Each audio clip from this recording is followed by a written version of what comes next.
Capítulo 1. Sabedoria que vem do campo. O cheiro de café recém-coado sempre me transporta para a varanda da casa do meu avô. É incrível como certas memórias ficam impregnadas não apenas em nossa mente, mas em todos os sentidos. Você já sentiu como um aroma, um som ou uma textura pode te levar instantaneamente para outro lugar e tempo? Pois bem, para mim, o aroma do café pela manhã me leva de volta àquela varanda de madeira, onde meu avô se sentava em sua cadeira de balanço e, entre goles demorados, compartilhava histórias que pareciam carregar toda a sabedoria do mundo. O interior do Brasil guarda tesouros que vão muito além das paisagens deslumbrantes. São tesouros narrativos, passados de geração em geração, que carregam lições, valores e um jeito peculiar de enxergar a vida. Meu avô era um desses guardiões de histórias. Com seus olhos cansados, mas sempre atentos, e mãos calejadas, pelo trabalho na roça, ele contava causos que misturavam realidade e fantasia de um jeito que só quem nasceu e viveu no campo consegue fazer. Meu filho, ele costumava dizer, ajeitando o chapéu de palha gasto, a terra nos ensina mais do que qualquer livro. Basta ter paciência para escutar o que ela tem a dizer. E tinha razão. Cada história que saía de seus lábios carregava a simplicidade e a profundidade da vida rural brasileira, aquela que raramente aparece nos noticiários ou nos livros de história. Quantas vezes você já parou para pensar no tesouro de conhecimento que nossos avós carregam? Aquelas mãos enrugadas já plantaram e colheram mais histórias do que podemos imaginar. E o mais fascinante, eles estão sempre dispostos a compartilhar esse tesouro conosco. Basta mostrarmos interesse. Foi numa tarde de domingo, quando eu tinha cerca de 10 anos, que percebi o valor daqueles momentos. Enquanto as outras crianças corriam atrás de bolas ou videogames, eu me sentava ao lado do meu avô para ouvir suas histórias. No início, confesso, era apenas uma forma de passar o tempo. Mas logo me vi completamente envolvido por aqueles relatos que pareciam transportar não só a mim, mas a todos que os ouviam, para um Brasil profundo, autêntico e cheio de ensinamentos. Dona Zefa, nossa vizinha, costumava dizer que meu avô tinha o dom da prosa. Não era apenas o que ele contava, mas como contava. Os olhos brilhavam, as mãos dançavam no ar desenhando cenários invisíveis, e sua voz mudava de tom conforme a história pedia. Era um espetáculo simples, sem artifícios, mas capaz de prender a atenção de qualquer um. Nesta jornada que estamos prestes a embarcar juntos, quero compartilhar com você alguns dos causos mais marcantes que meu avô contou ao longo dos anos. São histórias que falam de fé, trabalho, natureza, comunidade e superação.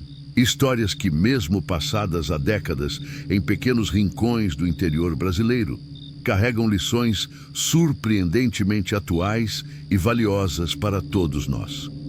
Você vai conhecer personagens reais e fantásticos, visitar lugares onde o tempo parece correr em outro ritmo e, quem sabe, redescobrir um Brasil que talvez não tenha percebido que existe. Um Brasil de causos e prosas, de sabedoria popular e respeito pela terra, de solidariedade entre vizinhos e fé inabalável. Então pegue seu café, acomode-se bem e permita-se viajar comigo através das histórias que meu avô contava. Prometo que ao final desta jornada você terá um novo olhar sobre o interior do nosso país e talvez sobre a vida em si. Capítulo 2. A sabedoria das águas. Água mansa carrega pedra grande. Este era um dos ditados favoritos do meu avô, repetido com frequência quando alguém subestimava o poder da persistência. E foi justamente com uma história sobre água que ele me ensinou uma das lições mais importantes da minha vida. Você já se sentiu desanimado por não ver resultados imediatos dos seus esforços? Pois saiba que não está sozinho nesse sentimento. Em nossa era de gratificação instantânea, aprender a valorizar processos lentos e contínuos tornou-se quase uma revolução pessoal. Meu avô cresceu às margens do Rio São Francisco, na região de Pirapora, interior de Minas Gerais. Para ele, o rio não era apenas um acidente geográfico, mas um professor constante, um companheiro de jornada. O velho Chico tem muito a ensinar para quem sabe ouvir, dizia ele, olhando para o horizonte como se pudesse ver o rio, mesmo estando a quilômetros de distância. Uma das histórias mais marcantes que ele contava era sobre um verão particularmente seco, quando o nível do rio baixou tanto que expôs pedras que normalmente ficavam submersas. Entre essas pedras, os moradores descobriram uma rocha perfeitamente polida, com um furo circular bem no meio, como se alguém tivesse usado uma ferramenta de precisão para perfurá-la. Foi a água que fez isso, explicou meu avô aos curiosos, que se reuniram em torno da descoberta. Uma pequena gota caindo no mesmo lugar durante anos e anos acabou perfurando a pedra, não pela força, mas pela constância.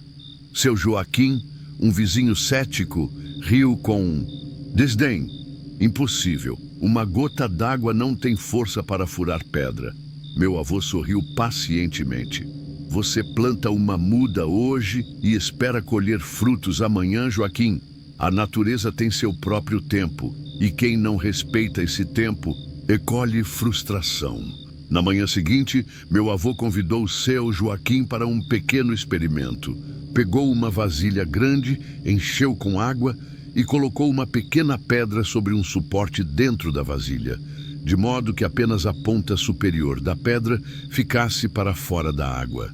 Depois, instalou um sistema simples com uma cabaça furada que permitia que gotas d'água caíssem lentamente sobre o mesmo ponto da pedra. Agora vamos esperar, disse meu avô. Esperar quanto tempo? Questionou Joaquim, impaciente. O tempo que for necessário, respondeu meu avô com serenidade. Dias se passaram sem mudança visível. Semanas se transformaram em meses. Seu Joaquim parou de perguntar sobre o experimento, provavelmente acreditando que tinha sido esquecido. Mas meu avô manteve as gotas caindo religiosamente. Quase um ano depois, durante uma reunião comunitária para planejar a festa de São João, meu avô silenciosamente entregou a pedra do experimento para seu Joaquim. Havia uma pequena depressão perfeitamente visível no local, onde as gotas haviam caído por meses. Não era um furo completo, mas era uma evidência inegável do poder da constância. Seu Joaquim ficou sem palavras, virando a pedra em suas mãos várias vezes, como se buscasse algum truque. A água não tem pressa, Joaquim. Ela sabe que o tempo está a seu favor. Nós é que temos muito a aprender com ela, disse meu avô. Esta história me acompanha sempre que me sinto impaciente com o ritmo do progresso em minha vida. Ela me lembra que grandes transformações raramente acontecem de uma vez só, mas são o resultado de pequenas ações consistentes realizadas dia após dia. Na fazenda, essa filosofia era aplicada em tudo. O cultivo das plantações, o cuidado com os animais, a construção de relacionamentos com os vizinhos, tudo exigia paciência e persistência. Para plantar, era preciso respeitar o tempo certo. Para colher, era necessário aguardar o momento ideal. Nem antes, nem depois. Você já tentou apressar o amadurecimento de uma fruta? O resultado é quase sempre decepcionante, não é? A natureza tem seu próprio cronograma, e desrespeitá-lo geralmente resulta em fracasso. Com o tempo, percebi que essa lição se aplicava não apenas ao trabalho no campo, mas a praticamente todos os aspectos da vida. Relacionamentos não se constroem da noite para o dia. Habilidades não são dominadas em uma única tentativa. Sonhos não se realizam instantaneamente. A pressa é inimiga da perfeição, dizia meu avô, mas a constância é amiga do sucesso. E assim, Gota a gota, dia após dia, vamos esculpindo nosso caminho neste mundo. Como aquela pedra exposta pelo rio, às vezes precisamos que algo revele o trabalho silencioso e constante que vem acontecendo dentro de nós. E quando esse momento chega, muitos podem se surpreender com o resultado, mas quem esteve atento ao processo sabe que nada aconteceu por acaso. A próxima vez que você se sentir desanimado com a aparente falta de progresso, lembre-se da pedra do meu avô e tenha fé no poder das pequenas ações consistentes. Afinal, como ele sempre dizia, quem caminha sem pressa chega mais longe. Capítulo 3. A visita inesperada. Há certos encontros na vida que parecem insignificantes no momento, mas que mais tarde revelam um propósito maior. Foi assim, com a história do andarilho, que meu avô acolheu numa noite de tempestade, um caos que ele adorava contar, especialmente quando alguém demonstrava desconfiança em relação a estranhos. Você já se perguntou quantas oportunidades de conexão humana genuína deixamos passar por medo ou preconceito? Esta história nos convida a refletir sobre isso. Era final de março, época em que as chuvas de verão começam a se despedir do interior mineiro.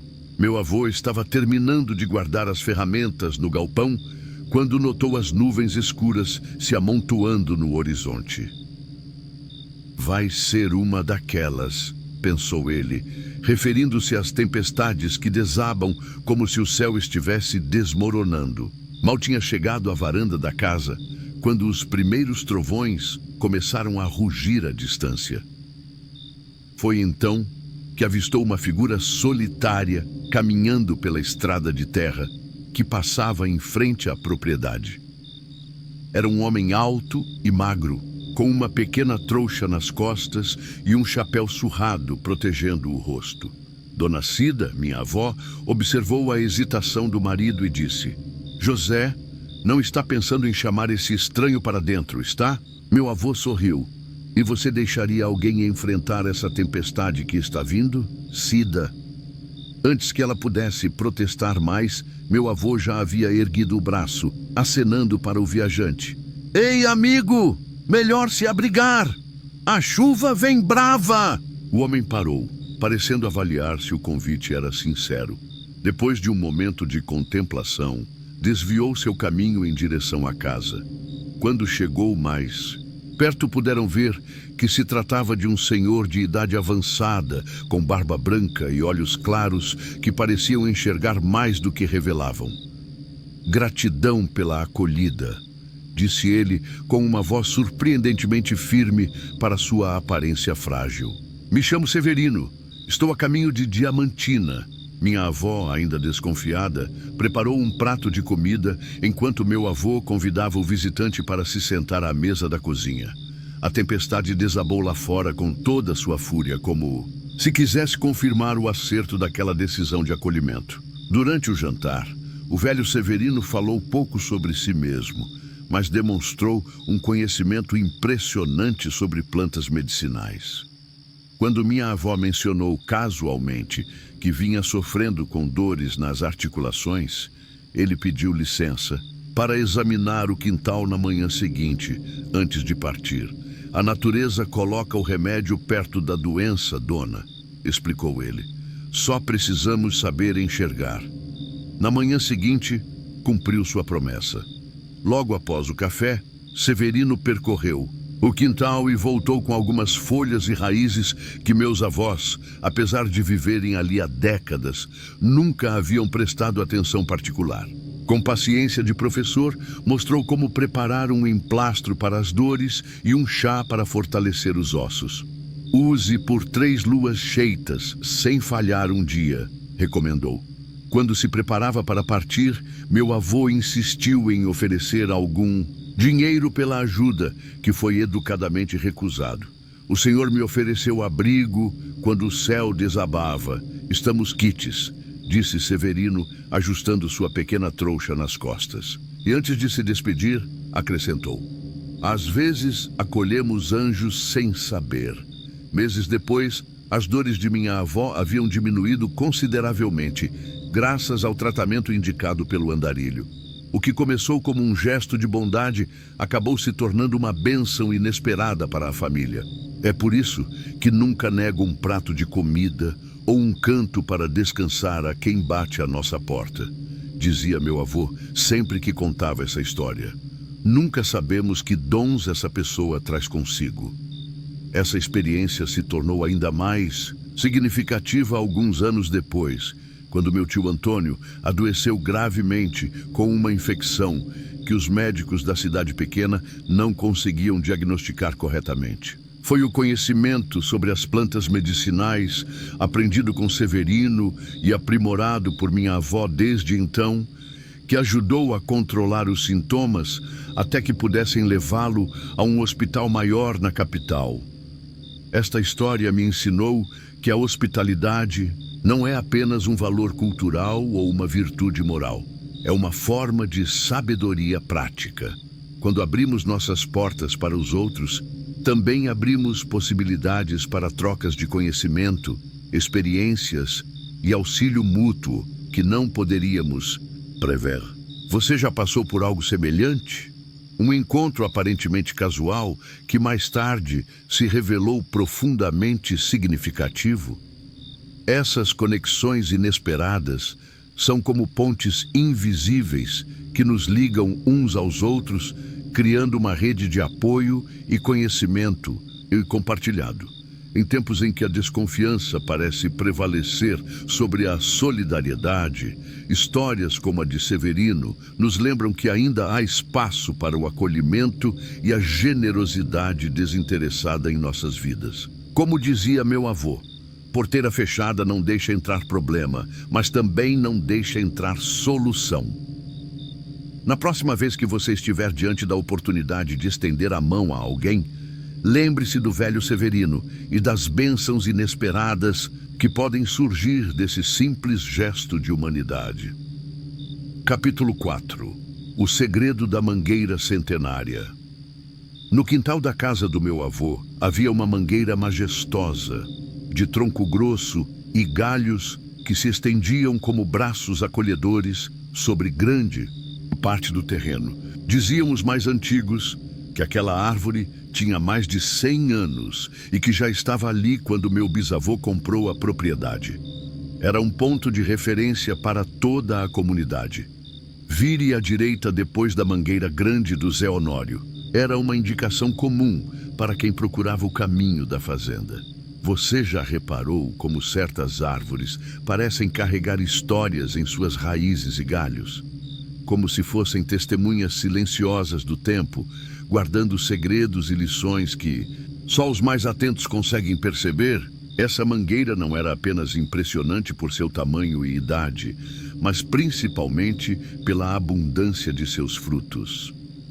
Todo ano, sem falhar, produzia mangas de um sabor incomparável, doces e suculentas, que faziam a alegria da família e dos vizinhos.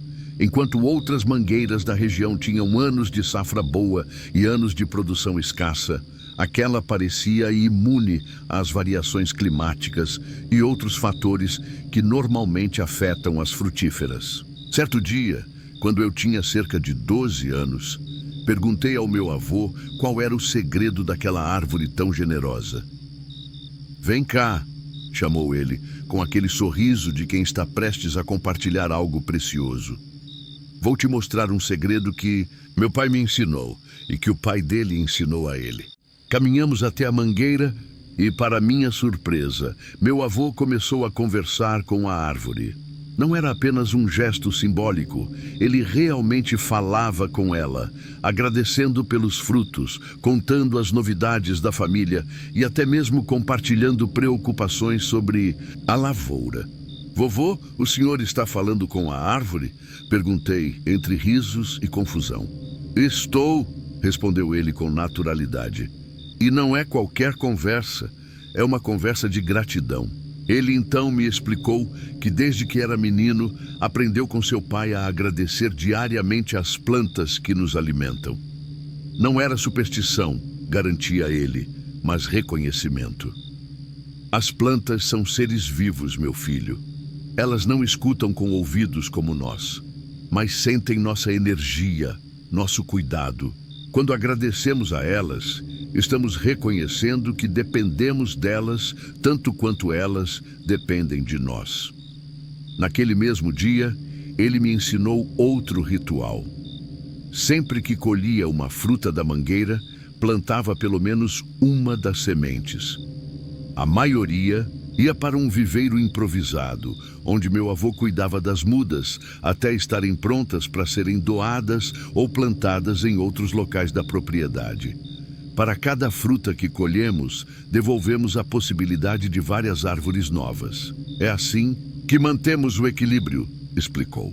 Ao longo dos anos, dezenas de mangueiras nascidas daquela árvore centenária foram plantadas em toda a região. Meu avô fazia questão de acompanhar o desenvolvimento de cada uma como se fossem extensões de sua própria família. Dona Teresa, uma senhora que morava a alguns quilômetros dali, tinha em seu quintal uma das filhas da mangueira do meu avô. Certa vez, durante uma seca rigorosa, ela procurou meu avô desesperada porque sua mangueira parecia estar morrendo. "Você conversa com ela?" perguntou meu avô com seriedade. Dona Teresa pensou que fosse brincadeira, mas meu avô insistiu. "Não estou falando de simples palavras. Estou falando de reconhecimento sincero, de cuidado diário, de atenção aos sinais que ela dá." Ele então ensinou Dona Teresa a observar os padrões das folhas, a textura da casca, os pequenos sinais que indicavam o que a árvore precisava. As plantas falam conosco de muitas maneiras. Só precisamos aprender a ouvir. 3 meses depois, para surpresa de todos, a mangueira de Dona Teresa não apenas sobreviveu à seca, mas produziu frutos suficientes para alimentar sua família durante toda a estação. Esta história sempre me faz refletir sobre nossa relação com a natureza.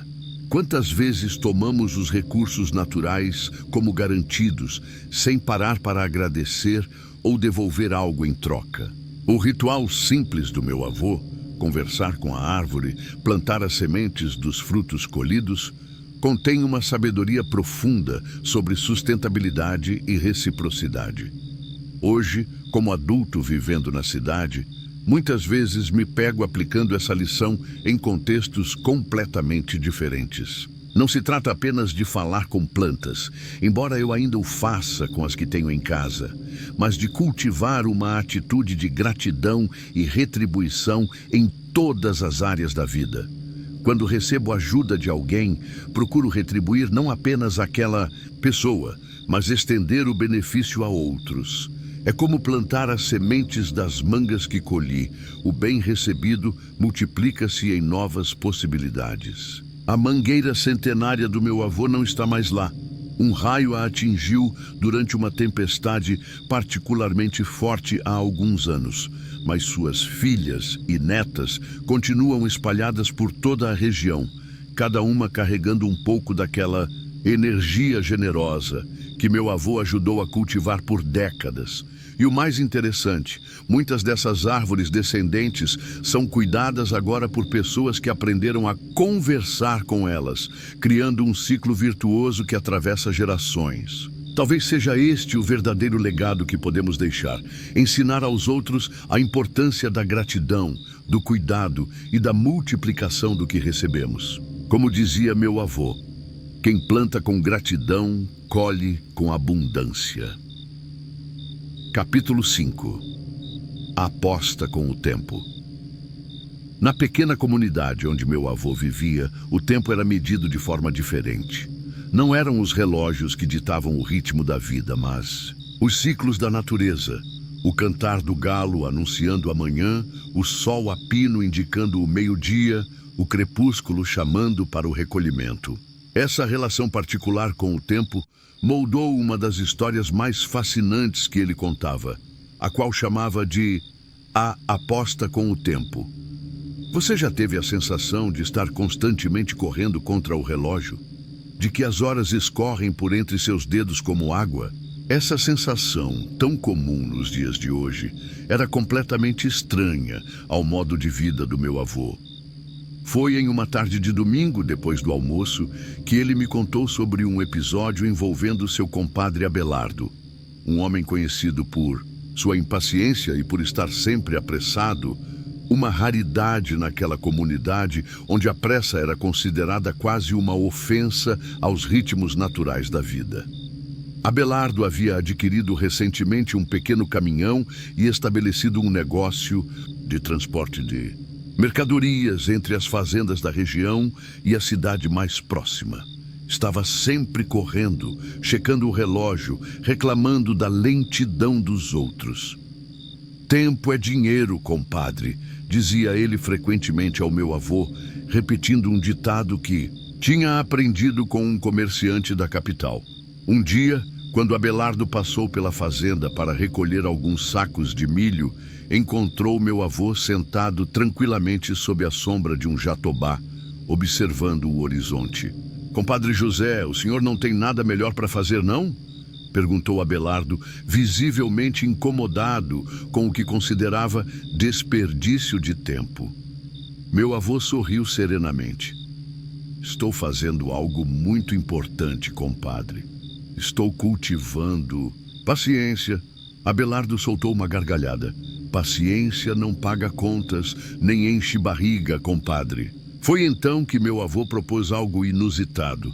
Vamos fazer uma aposta? Você, com sua pressa, e eu, com minha paciência, vamos ver quem consegue completar uma tarefa com mais eficiência. Intrigado e confiante, Abelardo aceitou imediatamente. Qual tarefa? Vamos planejar e plantar uma horta, sugeriu meu avô. Do mesmo tamanho, com as mesmas culturas. Você faz do seu jeito, eu faço do meu. Daqui a 4 meses, veremos quem colheu mais e melhor. O trato foi selado com um aperto de mão firme, testemunhado por 2 vizinhos que estavam ajudando no carregamento do caminhão. No domingo seguinte, ambos começariam o trabalho em seus respectivos terrenos. No dia combinado, Abelardo chegou cedo, trazendo uma pequena tobata emprestada e 2 ajudantes. Em poucas horas, havia arado o terreno, feito os canteiros e plantado todas as sementes e mudas. Ao meio-dia, sua horta estava completamente pronta, enquanto meu avô ainda estava na fase de observação do terreno. Já terminei, compadre, anunciou Abelardo com orgulho.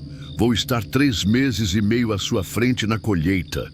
Meu avô apenas sorriu e continuou seu trabalho metódico. Primeiro, passou vários dias apenas observando como o sol percorria o terreno ao longo do dia, identificando as áreas que recebiam mais luz pela manhã e aquelas que ficavam mais sombreadas à tarde. Verificou o tipo de solo em diferentes pontos, notou para onde a água escorria quando chovia, observou quais insetos já frequentavam o local. Só então começou a preparar a terra, trabalhando algumas horas por dia, sem pressa. Incorporou composto orgânico que havia preparado meses antes.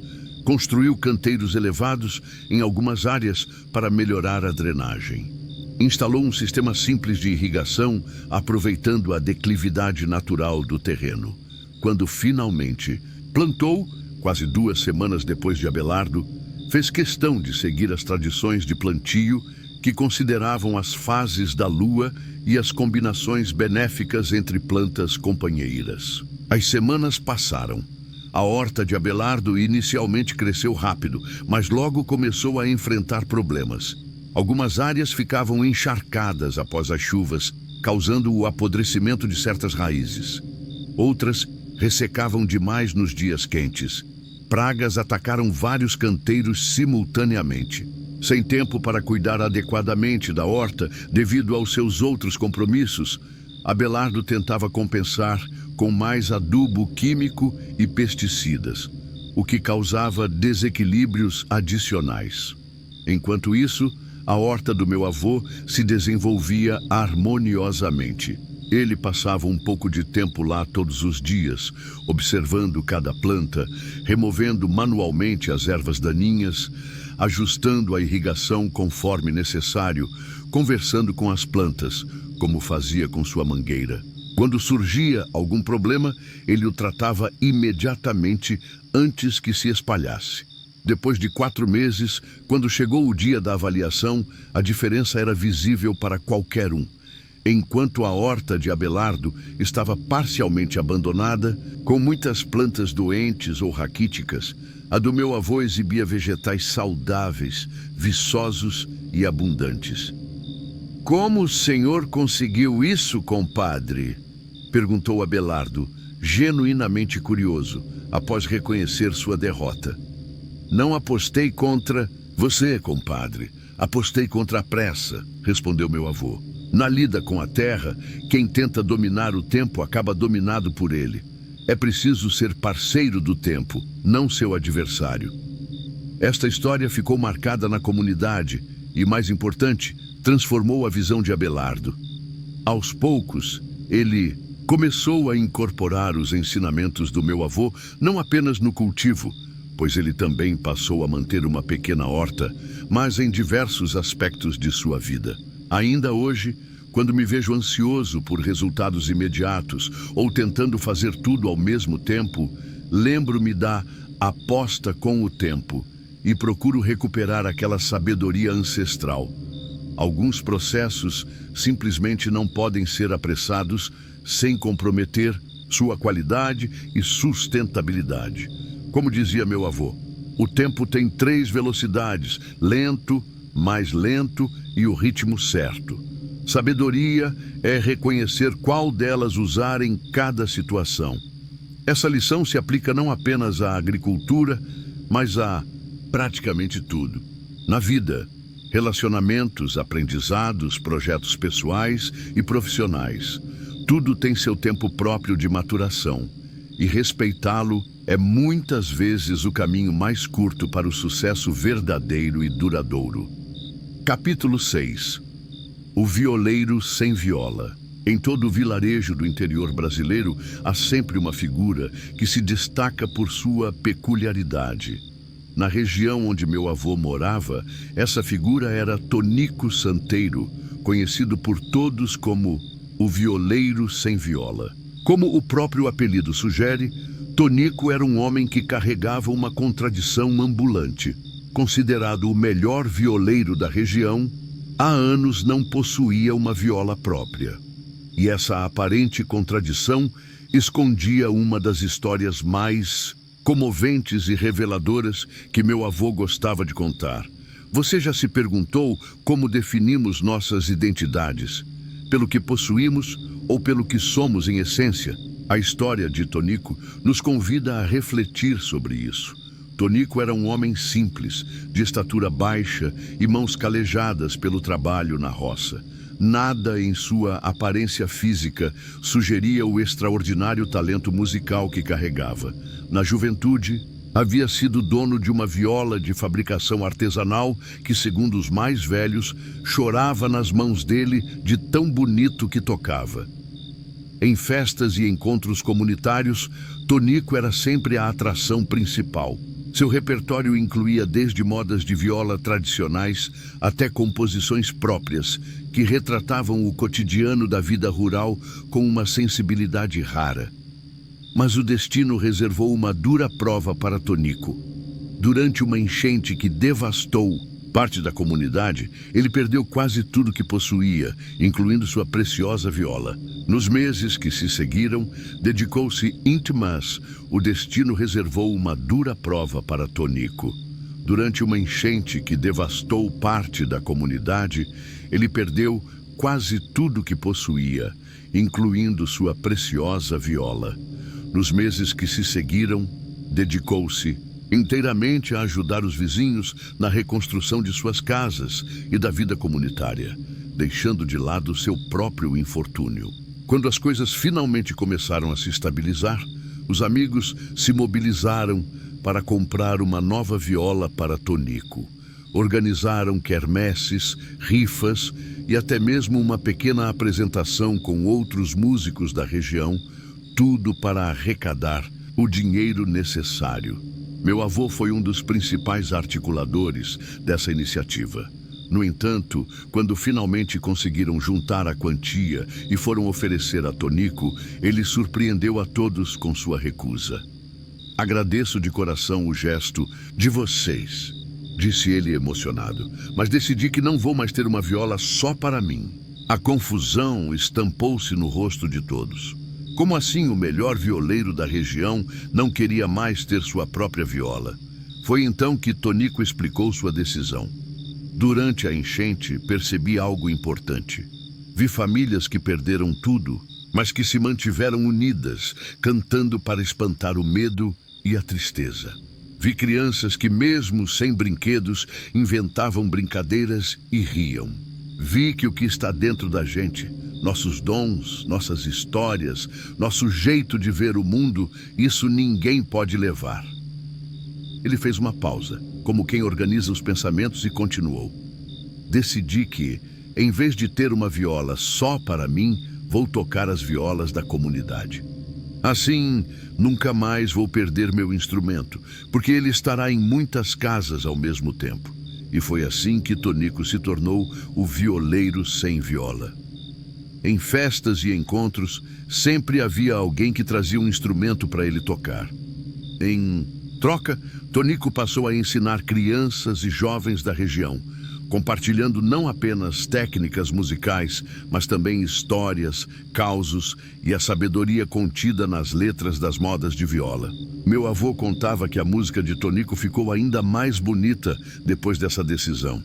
É como se cada viola emprestada trouxesse um pouco da alma de quem a possuía e Tonico conseguisse misturar isso tudo em algo novo e ainda mais profundo, dizia ele. Uma das histórias mais marcantes envolvendo Tonico aconteceu durante uma festa de São João particularmente difícil para a comunidade. Uma seca prolongada havia comprometido boa parte da colheita daquele ano e muitas famílias enfrentavam dificuldades financeiras. Alguns chegaram a sugerir que a festa fosse cancelada, mas os mais velhos insistiram na importância de manter as tradições, especialmente em tempos difíceis. A festa aconteceu, mais modesta que o habitual, mas não menos alegre.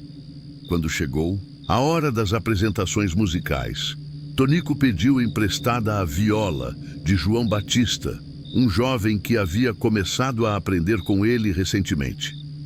Era um instrumento simples, com algumas imperfeições, mas nas mãos de Tonico ganhou vida. Ele começou a tocar uma canção que ninguém conhecia, uma composição nova que falava sobre resistência, sobre encontrar beleza nas pequenas coisas, sobre a força que vem da união. Aos poucos, as pessoas foram se aproximando, formando um círculo ao redor dele. Algumas choravam silenciosamente, outras sorriam ou balançavam a cabeça em compreensão profunda. Quando a música terminou, houve um momento de silêncio reverente antes que os aplausos explodissem. Naquela noite, muitos disseram que não era apenas Tonico quem tocava. Era o coração de toda a comunidade que vibrava através daquela viola emprestada. Entendeu o que Tonico descobriu? Perguntou-me meu avô depois de contar esse caos. Ele entendeu que somos o que somos, não pelo que possuímos, mas pelo que compartilhamos. A viola era apenas um instrumento. O verdadeiro dom estava nas suas mãos e no seu coração. Esta lição permaneceu comigo ao longo dos anos. Quantas vezes nos definimos pelos objetos que possuímos, pelas posições que ocupamos, pelos títulos que carregamos?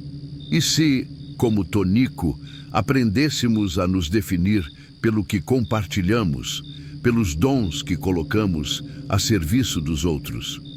Em um mundo cada vez mais centrado na posse, na propriedade e na acumulação, a história do violeiro sem viola nos convida a um contramovimento radical, o de nos definirmos não pelo que temos, mas pelo que somos capazes de dar.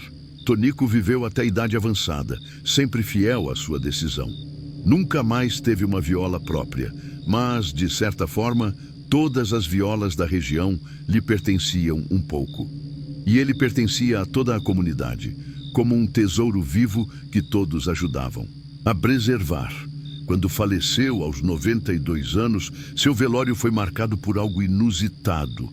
Dezenas de pessoas trouxeram suas violas e, em determinado momento, tocaram juntas uma das composições favoritas de Tonico.